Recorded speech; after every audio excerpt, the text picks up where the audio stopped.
Hello, আসসালামু আলাইকুম। আজকে আমি আপনাদের খুবই মজার একটি সবজির রেসিপি দেখাবো। অনেকের বাচ্চা আছে সবজি খেতে চায় না বা সবজি খেতে পছন্দ করে না। আপনারা যদি এভাবে সবজি রান্না করে দেন তাহলে বাচ্চারা খুব মজা করে ভাত অথবা রুটি দিয়ে সবজি খাবে।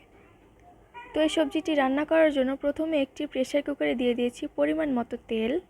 এরপরে দিয়ে দিতে হবে কয়েক টুকরো রসুনের কোয়া, পেঁয়াজ কুচি, মরিচ কুচি,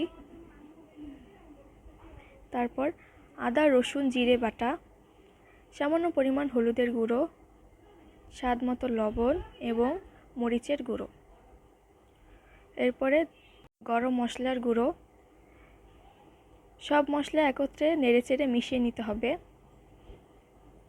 এরপরে আমি এখানে নিয়েছি পেঁপে, আলু, পটল, শসা। আপনারা চাইলে এখানে মিষ্টি কুমড়ো, গাজর, কাঁচা কলা অ্যাড করতে পারেন। এবারে প্রেসার কুকারের ভিতরে অল্প অল্প করে সবজিগুলো দিতে হবে আর মিশিয়ে নিতে হবে। সব সবজি একবারে দেওয়া যাবে না, তাহলে মিশিয়ে নিতে অসুবিধা হবে। তো এভাবে সবগুলো সবজি আমি দিয়ে দিয়েছি। এবারে সামান্য পরিমাণ পানি দিয়ে হালকাভাবে নেড়েচেড়ে নিতে হবে। এবারে ঢাকনা দিয়ে ঢেকে একটি শীষ আসা পর্যন্ত অপেক্ষা করতে হবে। এ পর্যায়ে চুলার আঁচ মিডিয়ামে রাখতে হবে। একটা শীষ চলে এলে ঢাকনা উঠিয়ে নিয়ে 5 মিনিট নেড়েচেড়ে জাল করে নিতে হবে। 5 মিনিট নেড়েচেড়ে জাল করে নিলেই হয়ে যাবে আমাদের মজাদার সবজি। আপনার বাসায় অবশ্যই ট্রাই করবেন এবং কমেন্ট করে জানাবেন কেমন লাগলো।